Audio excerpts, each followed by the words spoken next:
একটি মহল অন্তর্বর্তীকালীন সরকারকে অনির্দিষ্টকালের জন্য ক্ষমতায় রাখতে কাজ শুরু করে দিয়েছে বলে মন্তব্য করেছেন বিএনপির মহাসচিব মির্জা ফখরুল ইসলাম আলমগীর।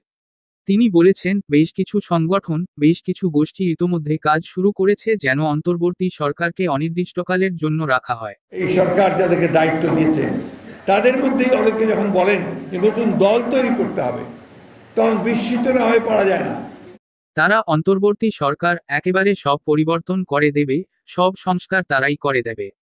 তাহলে তো জনগণের দরকার নেই, পার্লামেন্টের দরকার নেই। আজ সোমবার ১৬ই সেপ্টেম্বর ঢাকা রিপোর্টার্স ইউনিটির ডিআরইউ মিলনায়তনে জেএসডি আয়োজিত দ্বিকক্ষ বিশিষ্ট পার্লামেন্ট উচ্চকক্ষের গঠন শীর্ষক এক আলোচনা সভায় তিনি এসব কথা বলেন।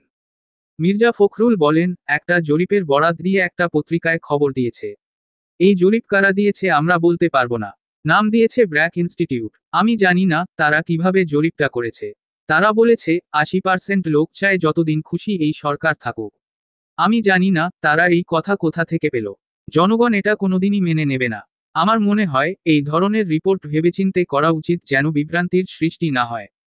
সমাজের বিজ্ঞ লোকেরাও এখন বিভ্রান্তিকর কথা বলছেন জানিয়ে তিনি বলেন, আমি অবাক হই যখন দেখি আমাদের অত্যন্ত শিক্ষিত মানুষেরা, সমাজে যাদের গুরুত্ব আছে, তারা এখন বিভিন্ন রকম কথা বলেন যা অত্যন্ত বিভ্রান্তিমূলক।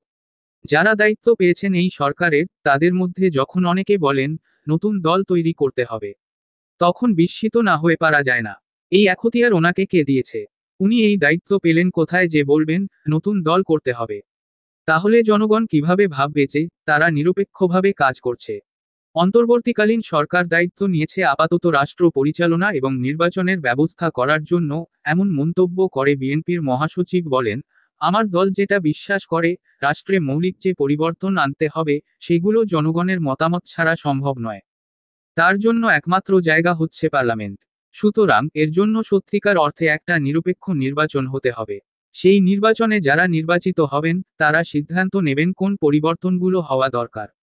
শুধু পরিবর্তনই করতে হবে, নাকি নতুন করে লিখতে হবে, নাকি একেবারে বাতিল করে নতুন সংবিধান আনতে হবে, সেটা পার্লামেন্টই সিদ্ধান্ত নেবে বলে আমরা বিশ্বাস করি।